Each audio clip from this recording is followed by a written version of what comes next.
रमज़ान अल मुबारक का दूसरा अशरा शुरू होते ही मुत्तहदा अरब अमारात दुबई में भी लोग सहरी कर रहे हैं, जहां पर गर्मा गर्म मटन कढ़ाई, चिकन कढ़ाई, लस्सी और दीगर लवाजमात लोगों की तवज्जो का मरकज़ बनी हुई है।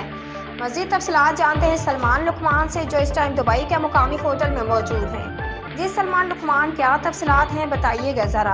हाँ जी बिल्कुल, जिस तरीके से रमज़ान मुबारक का दूसरा अशरा शुरू हो चुका है और मुत्तहदा अरब अमारात यूएई के अंदर भी, दुबई के अंदर भी जो है पाकिस्तानी कम्युनिटी और दीगर लोग जो है सहरी कर रहे हैं। इस समय मौजूद एक मुकामी रेस्टोरेंट में कैमरामैन मोहसिन दिखा रहा होगा, आप देख सकते होंगे यहाँ पर लोग जो है स्पेशल कढ़ाई खा रहे हैं। इसके अलावा जो है दीगर लवाजमात भी यहाँ पर चल रही है, पानी है, रायता है, लस्सी है, और इन सब इस हवाले से बात करेंगे कि ये क्या कहते हैं यहाँ पर आकर और कैसा लग रहा है इनको। जी सर, आप बताइएगा, माशाल्लाह सहरी कर रहे हैं, क्या कहेंगे इस हवाले से? मज़ा आ रहा है? बहुत मज़ा आ रहा है, बहुत अच्छा खाना है यहाँ का और बहुत ही टेस्टी है जी।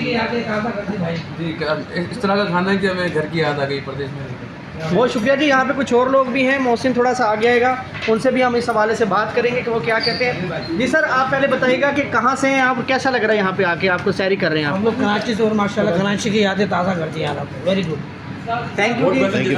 Thank you sir. इनका कहना जी बड़ा अच्छा लग रहा है और बड़े अच्छे खाने हैं मेहराब रेस्टोरेंट के। इनका कहना है कि आप जब भी यहाँ पर आएँ, ये रेस्टोरेंट में आकर विजिट भी करें और खाने भी टेस्ट करें। बोलिए कि बहुत ज़बरदस्त यहाँ पर माहौल बना हुआ है जी।